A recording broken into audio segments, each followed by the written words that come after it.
नमस्कार दोस्तों, स्वागत है आप सभी का मेरे YouTube चैनल पर जीके विथ मी। जी हाँ दोस्तों, जनरल नॉलेज विथ मी। आज हम बात करेंगे इलास्टिसिटी ऑफ डिमांड। जी हाँ दोस्तों, पहले मैं डिमांड के बारे में बताया था आपको पिछले वीडियो में, आप देख सकते हैं मेरे YouTube चैनल पर जाके। आज हम बात करते हैं what is the elasticity of demand. जी हाँ दोस्तों, इलास्टिसिटी ऑफ डिमांड पहले तो हम जान लेते हैं, इसमें दो टाइप होते हैं, इलास्टिसिटी और इन इलास्टिसिटी। इलास्टिसिटी यानी बदलाव, इन इलास्टिसिटी यानी नहीं बदलाव। अब पहले तो बात करते हैं हम डिमांड की। डिमांड में थोड़ा रिवीजन मार लेते हैं। In simple word demand refers to desire. जी हाँ दोस्तों, इन सिंपल वर्ड में देखा जाए तो डिमांड को डिज़ायर कहते हैं, but in economic term, economics में इसे कहा जाए तो desire plus willingness to buy plus ability to pay, यानी इच्छा भी होनी चाहिए, खरीदने की भी इच्छा होनी चाहिए, और एबिलिटी टू पे यानी पे करने की भी औकात होनी चाहिए, उसे हम डिमांड कहते हैं। जी हाँ दोस्तों, डिमांड इसी को कहते हैं। अब हम बात करते हैं टाइप्स ऑफ डिमांड की। टाइप्स ऑफ डिमांड, जी हाँ दोस्तों, डिमांड के 5 टाइप्स होते हैं, 5 types of demand. First direct demand. जी हाँ दोस्तों, पहला डायरेक्ट डिमांड है। दूसरा डिराइव्ड और इनडायरेक्ट डिमांड भी कह सकते हैं। कॉम्प्लीमेंट्री डिमांड, कॉम्पिटिटिव डिमांड और composite demand.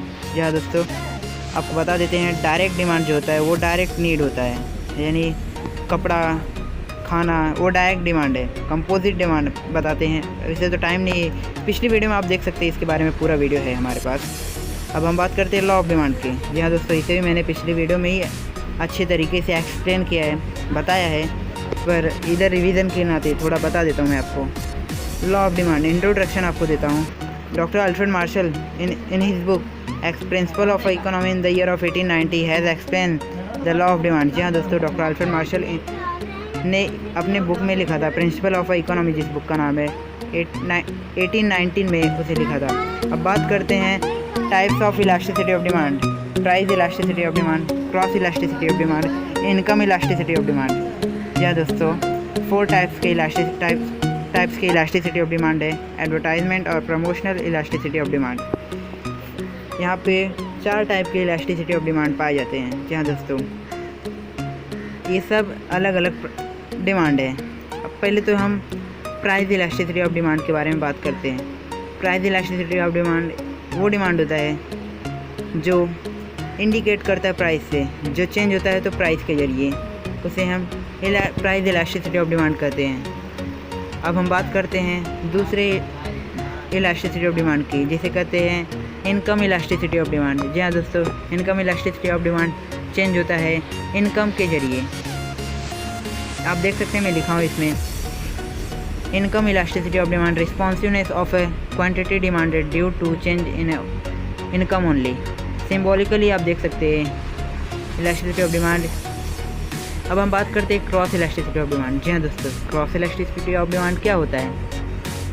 Cross elasticity of demand, for example मैं बताता हूँ आपको, इसमें 2 कमोडिटी होती है, जैसे कॉम्प्लीमेंट्री गुड्स लेते हैं हम, पेट्रोल का दाम बढ़ेगा तो कार का भी दाम घट जाएगा, उसे हम कहते हैं क्रॉस इलास्टिसिटी ऑफ डिमांड। अब हम बात करते हैं प्राइस इलास्टिसिटी ऑफ डिमांड। क्या दोस्तों, इलास्टिसिटी ऑफ डिमांड में प्राइस इलास्टिसिटी ऑफ डिमांड का एक बहुत बड़ा और मेन मुद्दा है। जी हाँ दोस्तों, अब हम बात करते हैं types of price elasticity of demand, जिसे कह सकते हैं perfectly elasticity of demand, perfectly in elasticity of demand, relatively elasticity of demand, relatively in elasticity of demand, unitary elasticity of demand. जी हाँ दोस्तों, there are 5 types of price elasticity of demand. अब हम बात करेंगे किसी एक पर्टिकुलर इलास्टिसिटी ऑफ डिमांड के बारे में,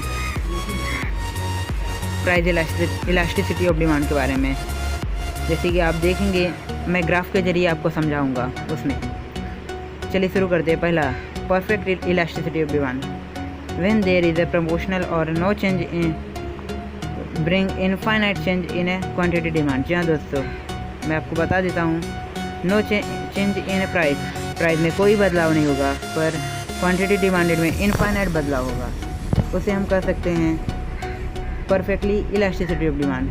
आप देख सकते हैं इसमें वाई एक्सिस पे प्राइस है, एक्स एक्सिस पे क्वांटिटी डिमांडेड है। प्राइस देखिए आप, एक ही बार बढ़ा है, क्वांटिटी डिमांड देखिए 2 बार बढ़ा है, यानी प्राइस नहीं बढ़ा है, क्वांटिटी डिमांड बढ़ा है, उसे कहते हैं परफेक्टली इलास्टिसिटी ऑफ डिमांड। अब हम बात करते हैं दूसरे इलास्टिसिटी ऑफ डिमांड के बारे में। जिसे कहते हैं perfectly in elasticity of demand. यानी इसमें देखा जाए तो when there is a change in a perfect price of a commodity brings no change in quantity demanded, it is called as a perfectly in elasticity of demand. जहाँ दोस्तों इसमें कोई changes नहीं होता है क्वांटिटी डिमांडेड में, और price में बहुत ज़्यादा चेंजेस होता है, उसे कहते हैं perfectly in elasticity of demand. यानी आप देख सकते हैं वाई एक्सिस पे प्राइस है और एक्स एक्सिस पे क्वांटिटी डिमांडेड है। अब देखते हैं प्राइस देखिए P1 P2 P3 यानी प्राइस बढ़ा है और क्वांटिटी डिमांड देखिए एक ही जगह रुका है। तो यहाँ पर हम देख सकते हैं इसे perfectly in elasticity of demand कहते हैं। अब बात करते हैं तीसरे इलास्टिसिटी ऑफ डिमांड की, जिसे कहते हैं रिलेटिवली इलास्टिसिटी ऑफ डिमांड। जी हाँ दोस्तों, आप इसमें देख सकते हैं when there is a lower change in a price bring higher change in a quantity demanded known as a relatively elasticity of demand. जी हाँ दोस्तों, हम आपको ग्राफ के जरिए समझाते हैं। आप देख सकते हैं वाई एक्सिस पे प्राइस है, एक्स एक्सिस पे क्वांटिटी डिमांडेड है, रिलेटिवली इलास्टिसिटी ऑफ डिमांड जिसे कहते हैं। आप देखिए प्राइस कम बढ़ा है और क्वांटिटी डिमांड ज़्यादा बढ़ा है, उसे कहते हैं quantity perfectly relatively in elasticity of demand. अब बात करते हैं चौथे relatively in elasticity of demand. चौथे इलास्टिसिटी ऑफ डिमांड है ये when there is a higher change in a price and lower change in a quantity demanded, that is known as a relatively in elasticity of demand. जी हाँ दोस्तों, यहाँ पर price है वो हायर चेंजेस होता है और क्वांटिटी डिमांड है वो लोअर चेंजेस होता है। आप देख सकते हैं वाई एक्सिस पे प्राइस है, एक्स एक्सिस पे क्वांटिटी डिमांडेड है।